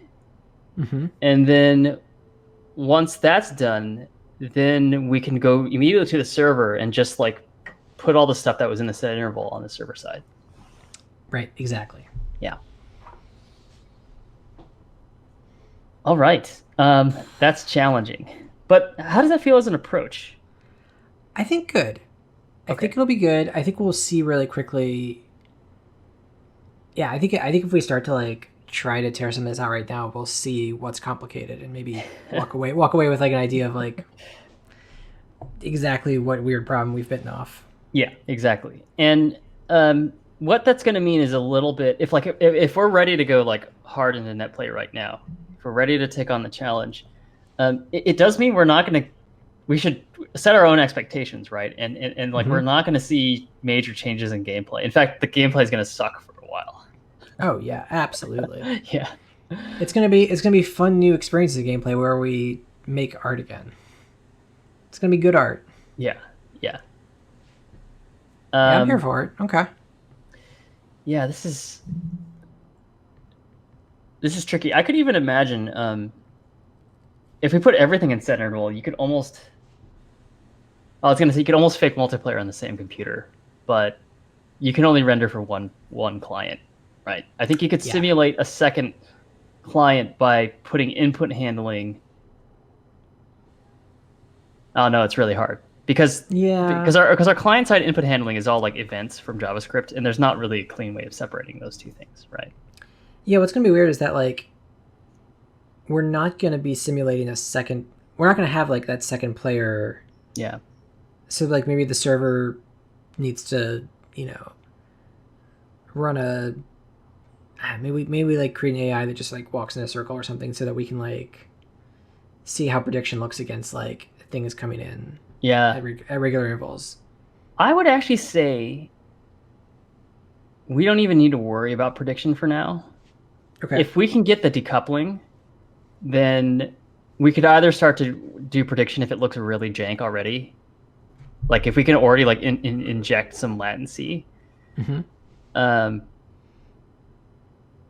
it looks jank, we could start doing prediction, or we have the choice of going and like putting the server into an actual real server, right? Like we'd have the choice of like where we want to go. That's my big question is like, if we like make another tank, like drive in a circle, like, with set interval, how absolutely terrible will it look for us? And we can figure that out. We can make decisions based on that. So I think we can simulate an effective second player. Yeah.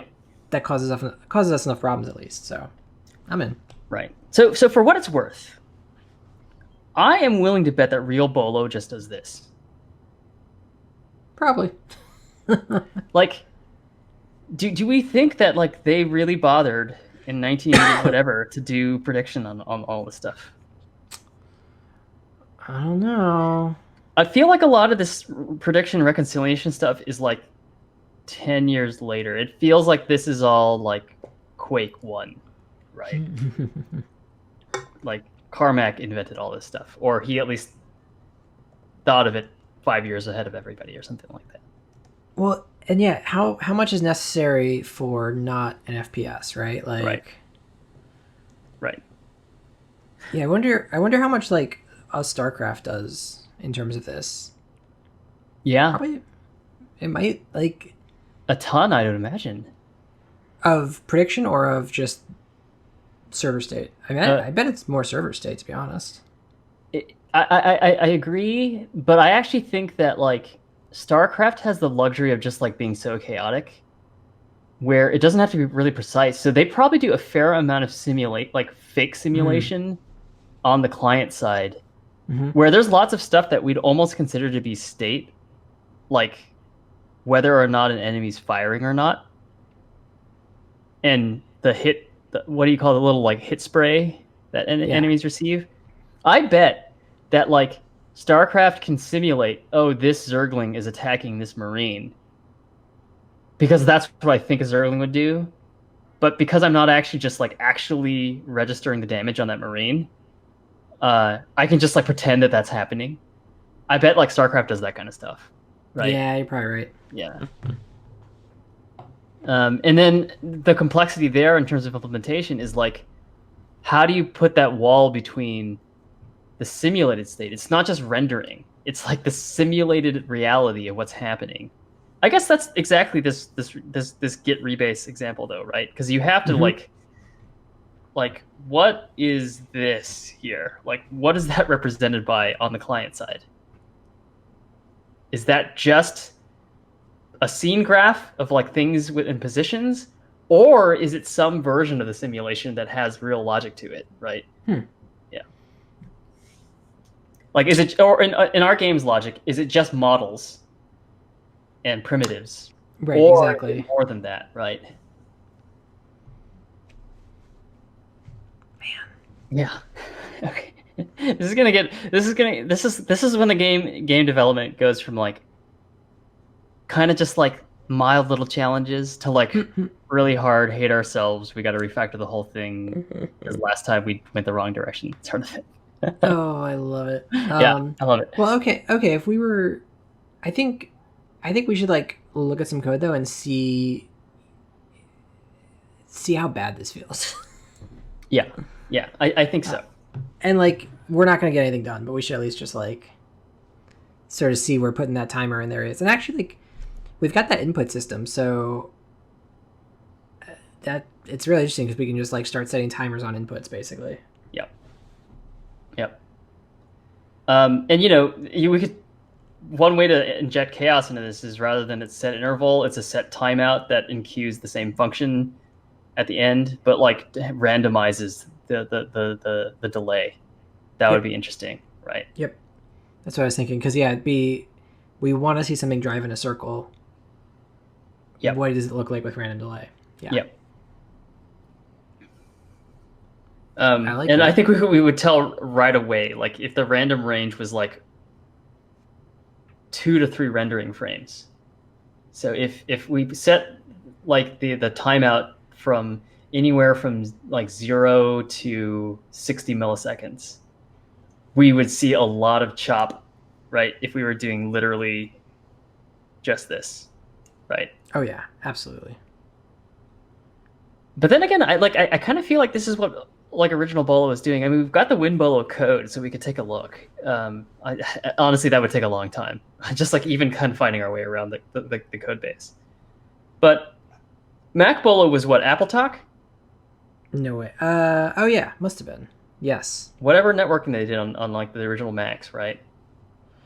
Wasn't modems, right? No, because you could Apple Talk over. You just plug two computers together. Is that what it was? Yeah. Yeah, I think that's what it was. It was like Token Ring or whatever. Actually, you could do like, what was a LAN party originally? Like, was it just like, did you bring a router, or was it just like a crossover cable between two computers? I thought you brought a router sometimes. Depends how many players you want. I confess I've never actually done a real LAN party, like gone to someone's house with my computer. I've only done them in like places where we were all playing the same multiplayer game, so it wasn't like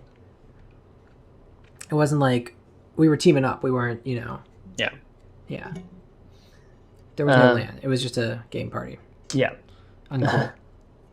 But I bet Apple Talk was probably faster than internet, like from a latency perspective. Like the bandwidth is probably really horrible, but like, especially like what 1990 internet, like yeah, absolutely.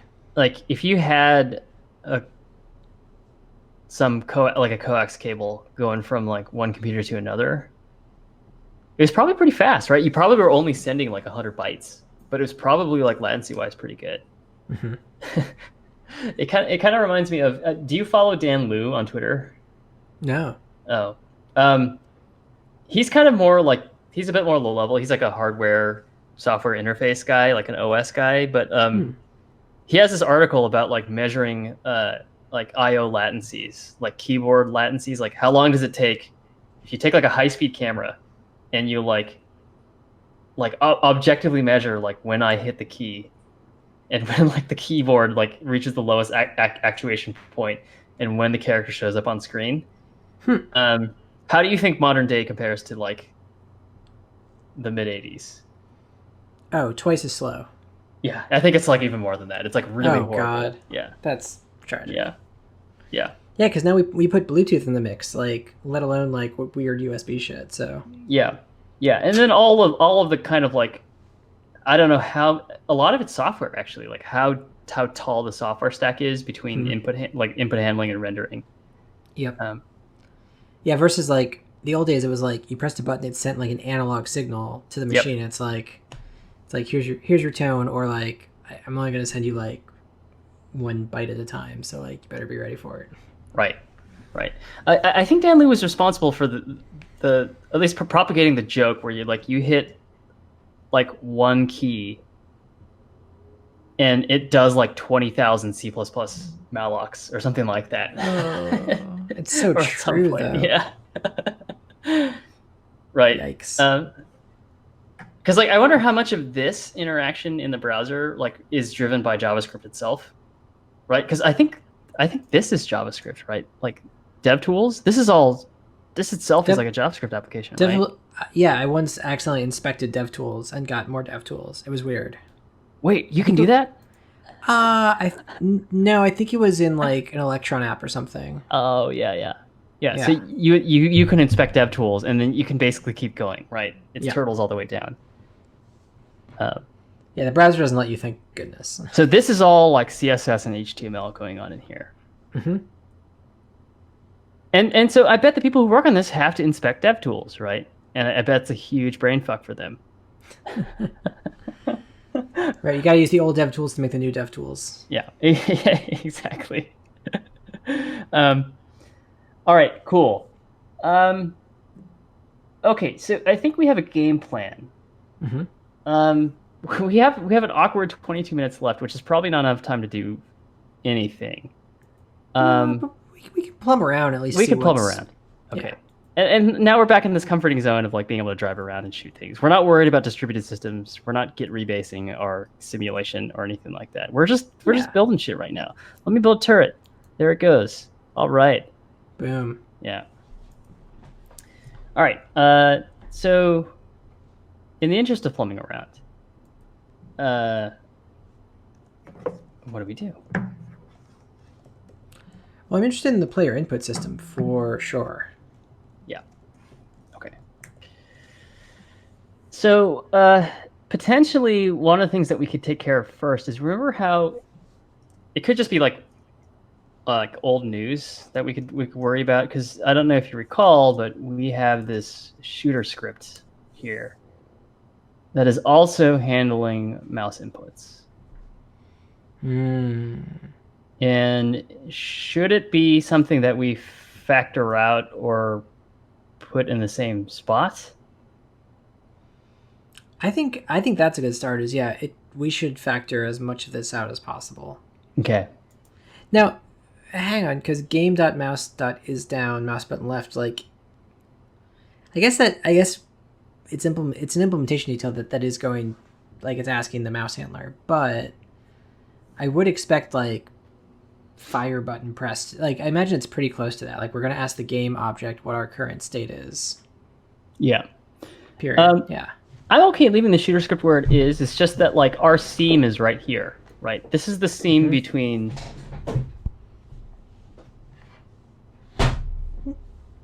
This is where we have to send an event to the server and then wait for the server to tell us what happens before we do any of this stuff, right? Because all of this here, this stuff is simulation, right?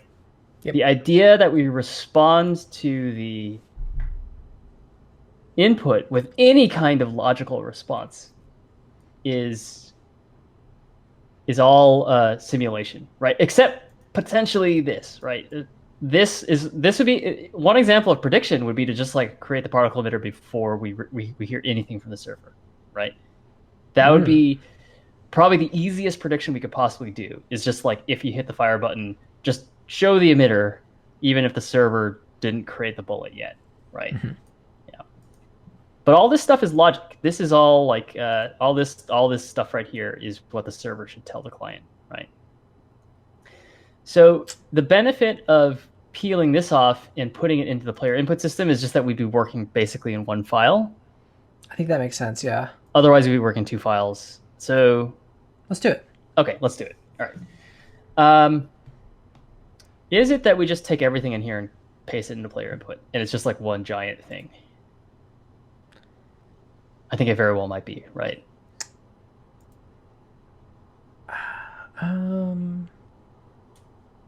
Oh, yeah, there's all that orientation stuff. And then if we take a look at game.ts and we look at the update here, shooter and player input all happen inside this. So it's not like we have to worry about, like, if we had something weird, like if this was like out here arbitrarily, we'd have to deal with that separation inside the player input system. But so we lucked out, right? The fact that these two things are kind of in the same area means that we can potentially just glom the code together and you'd be fine. Do you think that ordering matters? Oh, the builder is also player input, right? That's an interesting wrinkle. Yep. Okay. Yeah. So yeah, player input, builder, and shooter are all sort of like these things that need that lag in there. Are you at the point now that we just deal with it one system at a time, or should we try to combine them? I think we should try to combine them, because I'd really love to see what the shooter system looks like. Well, I guess this is the question. Like, is the shooter system generating events that someone else consumes and generates bullets from, or is the shooter system looking for events coming from a server, quote unquote? So that's a really good question. So here's one idea that maybe is a potential middle ground. Is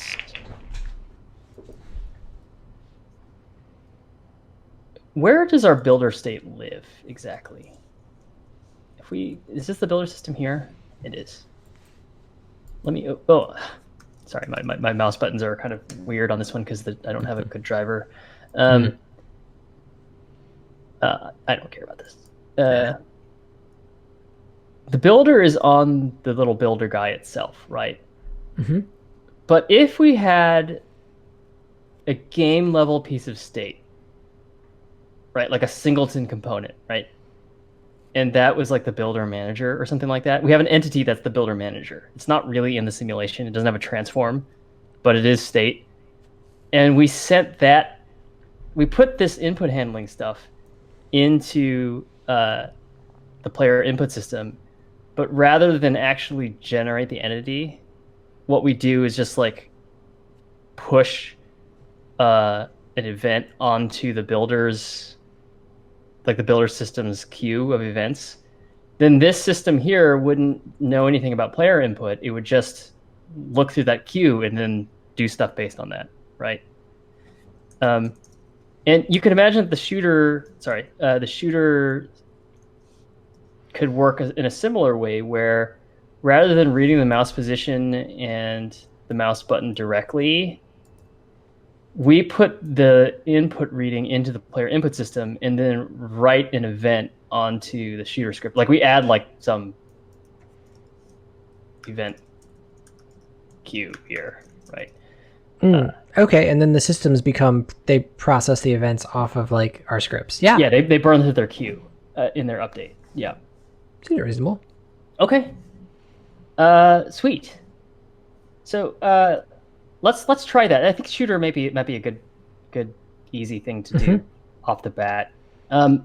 First of all, shooter script doesn't need to be this abstract. Am I correct? I think the shooter system really, there's only one instance of this, right? And it's just the player. Yeah. Yeah.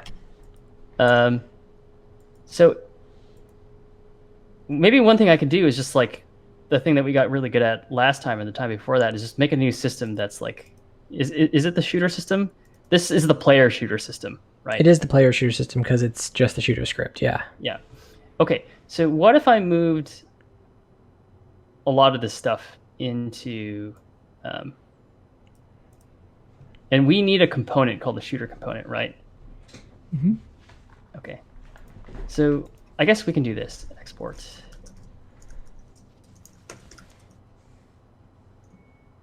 Class. And that is just this stuff.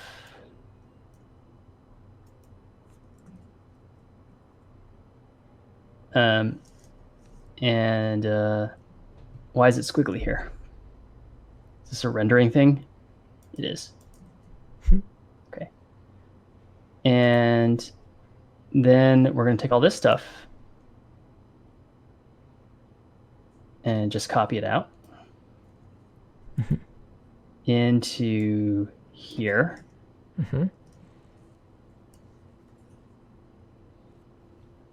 And it should be complaining. So game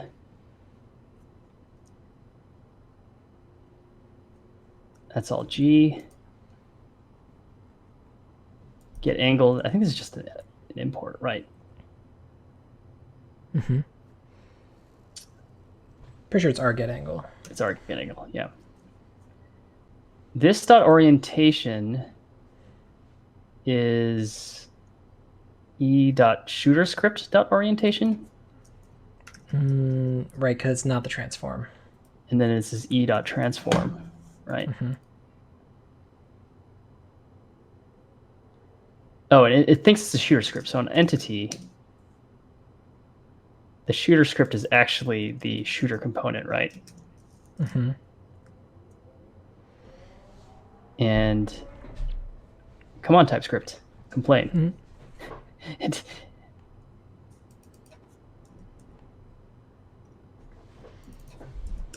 Sorry, I think I'm running into the CPU limitations right now. Oh, that's annoying. Because it should be complaining about this, right? Or maybe it just doesn't know, right? It doesn't know where to find it. Oh no, you found it! Holy shit! It did it for you. It's fast. It's actually super fast. Wow. CPU limitations. Yeah. It's Jeff Lee limitations. I think that's what it is.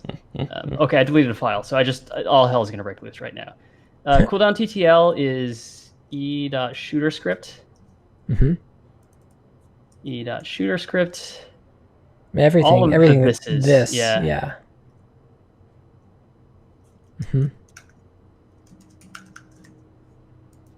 Okay, particle emitter. We'll go ahead and just import that. Entity ID, I believe it's just ID, right? Make bullet. You can probably just grab the import. Let me do the whole like add all missing imports thing.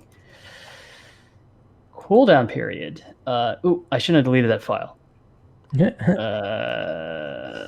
gotta restart the server. Whatever.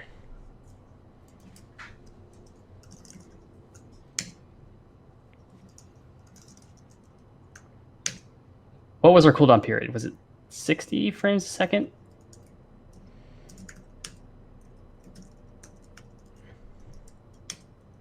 .25. Nice.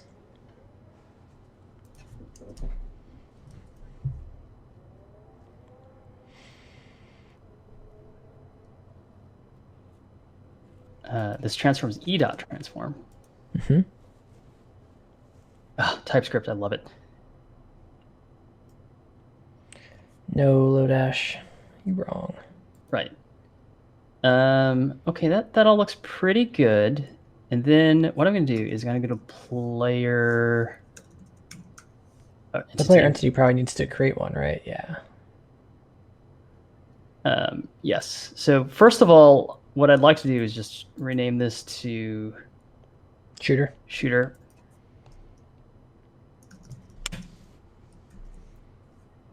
I think this is the player creation. Yeah, make player shooter script. Do we use this multiple times? We do. Why do we do that multiple times? The player renderable needs to know the orientation of the turret. Yes. Okay. Yeah.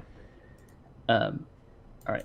So that is just the shooter, and this is new shooter opponent. That's a gunner, and hopefully it'll find this. Nice. That should do it, right?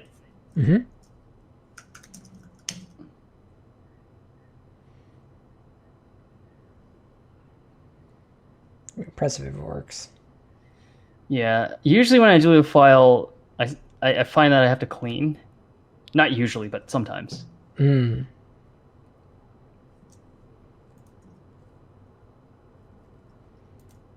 Okay, it works. Damn. Nice. All right. We were both so skeptical.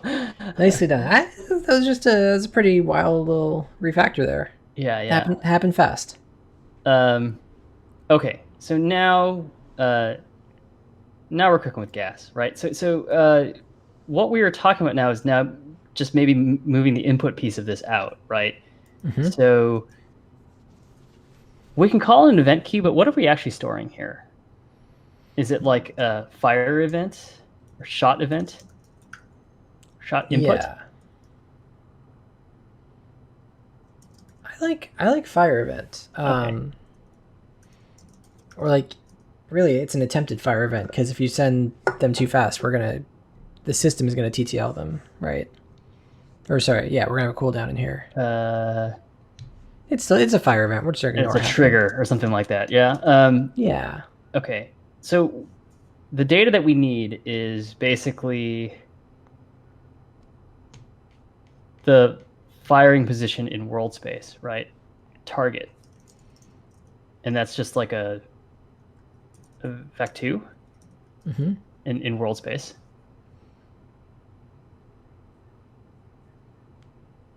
We need the source. Wait, what is target? It's not what you're firing at, is it? Because target is where the crosshairs, where the mouse is. Oh, right, because we derive orientation from that. Correct. Sorry. Yes.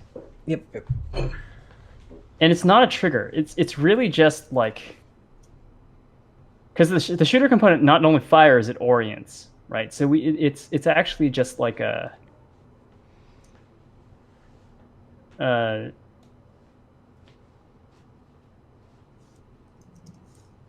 this is really just a Boolean, right?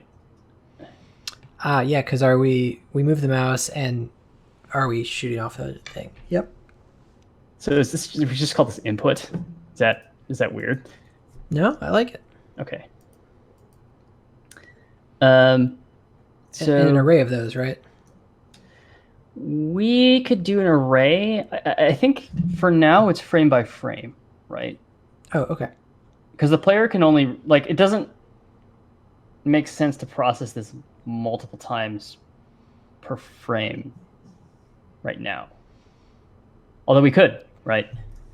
No, that's fair. I guess I was thinking, will a shooter ever have to deal with multiple inputs, but not in this case? Yeah, I mean, there are two different things that we're reading. It is the position. Position and the button, yeah. And it's funny, the position can be null in a particular frame, right? So I guess. Yep. Yeah. It's vec2 or null, right? Say, you want your undefineds in there? No, thank you. Yes. Then it's complaining about this because we didn't set it up right. Input equals target null fire false. Mm-hmm. Okay. And then our player input system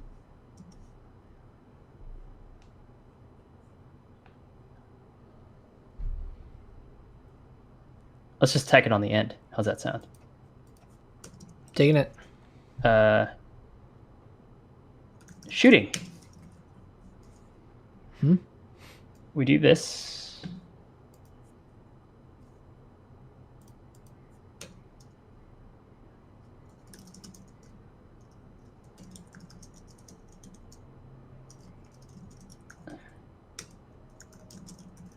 Kind of give it a dummy thing. Mm-hmm. Mm-hmm. And I think this is an or null. So maybe this is just this, right?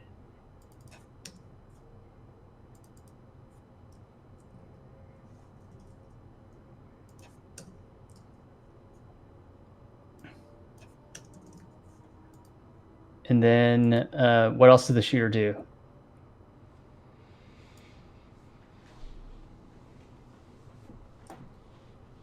Oh, and I think the target has to be transformed like this, right? So we need to do some extra math in the player input system. Mm-hmm. So fire is this, and this is actually going to be something a little bit more complicated, right?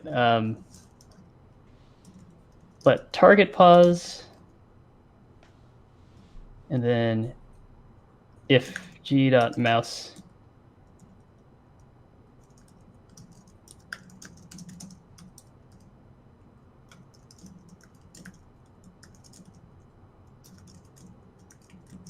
if that's there, then we convert that position to world space. Mm-hmm. And that's our shooter input, right? And then here, what this actually is it's e dot shooter dot exclamation point dot input equals this, right? Mm-hmm. Yep. And then this needs to get imported. Did I not call it G? It's game. It's the full word game. We gotta pick a convention. And then E, yeah. It's all over the place right now. E is there any? No, because it's just the player. It is just game.player, right? Is that what we're doing directly? Game.player, right? Game, player, shooter. And this is complaining about target because needs to be or null again.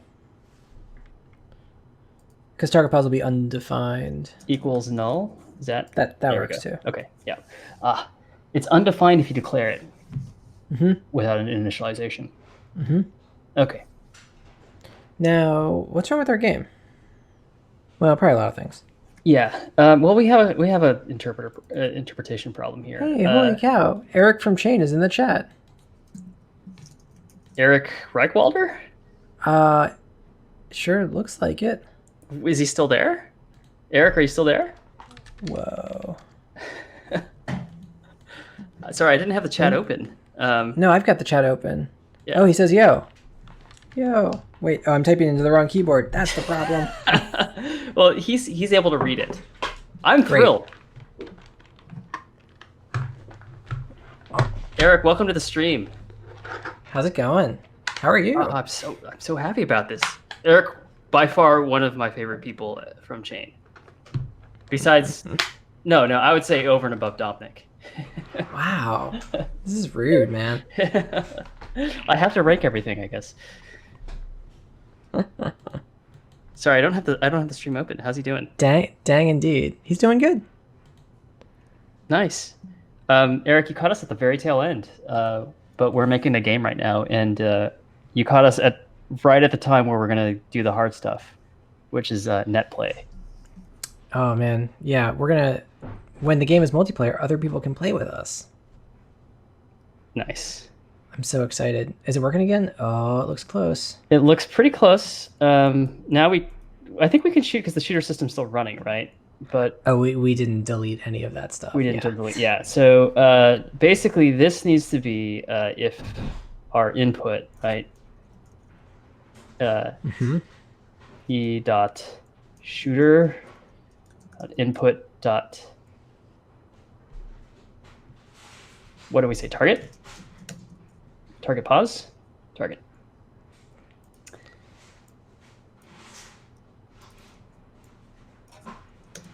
Like that. And that's just this. And this is fire, right? Whoa. That worked out really well, actually. That's done, and we can still shoot. Pretty cool, right? That is pretty cool. Yeah. So we have a similar. I'm convinced by the eventing and the decoupling. Yeah. Okay. that's what I wanted to say. I kind of just wanted to like see the silliest version we could make, and that was it. So we have a similar job to do for the builder, right? And then at that point, all mouse and keyboard input will be handled by this one file. Yeah. Probably stuff that we can do off stream, right? And then at that point, we'll do the builder off stream. And then at that point, we'll be ready to peel this off, and so the rendering is going to be the harder part, right? I think because like the input handling, I think we started with the easy stuff, which is basically this player input component is actually going to be legit running on the client side, and then all of the stuff that like we can't write directly to the transform anymore, right? Like we can't do this anymore. Correct. Yeah. And that gets bundled up into a package that is delivered to the server simulation, or the simulated server simulation, because we don't have a server yet. And then similarly, actually, we already have kind of the artifact of this. This should become an event payload that we send at the server, rather than something that we set. But we have the prototype right here, right? Well, and we'll be able to simulate this by we just drop that in a set timeout essentially, and yep. That's why I was thinking it was an array, because I was expecting potentially a couple to come in a server loop. I think in a server loop you still handle it one frame at a time. Okay. Yeah. Great. So then the question is, how do we communicate the server state back to the renderer state? And that might just be like a huge copy, because like we don't actually have to send the data over the network. We might just like copy the state into a second object, like a deep copy, and then just like send it back and render it, something like that. All right. Or yeah, I don't know. It's tricky because the amount of data that the client needs to actually render stuff is a lot less than what the simulation is, right? Like technically, the damageable is a purely is almost entirely server-side concept, except for debug draw, right? Yeah, I get this. I think the nice thing is these things are gonna self-sort, but yeah. Yeah. Okay. So, but there's a lot of sorting to do. There's a lot of sorting to do. Okay, so I guess this is an excellent time to wrap. We made good time. And then Eric, if you're around, we stream Sundays and Wednesdays, and so we gotta Sunday, like put a schedule on our channel. We do kind of have a schedule on the channel. It's just we do? It just hasn't been updated. So I think we have a Twitch schedule, and then we also have we do, yeah. We have a profile that says that we're not streaming on Wednesday, July 8th. Oh no! Not fake news, but old news, which is a relevant observation for our stream about old events, netplay, and old data. Yes, true that. But yeah, so Eric, please do join us next time, or at least sometime. Well, actually, you should come onto the stream because you are also a game developer as well, and you should come on and you should talk about game development. We got to figure out how to like get a third video on here. We should switch to Zoom. Zoom is the answer. Or Discord, yeah. Or Discord, yeah. Yeah. Yeah, I feel like Discord is the one to do because the quality is good, but it's also like super CPU intensive as well. Let's try it Sunday. Okay. Because I'll be we can have it Windows with no Mac and a Mac, and that'll be nice. Amazing. One computer at a time. Although, I'll try to get on that earlier because I think there might be some like audio hijack related stuff that we'll have to kind of sort out. Yeah, or whatever the Windows equivalent is. All these capture cards were for naught if we do this. So yes. But we each needed a $1,500 PC with a graphics card to replace that. So those were both about the shopping experience more than anything, right? I think it was fun. It's about the buying of and not the using of. All right. Well, good night, everybody, and good night, Dom. Night, Jeff. Night, stream.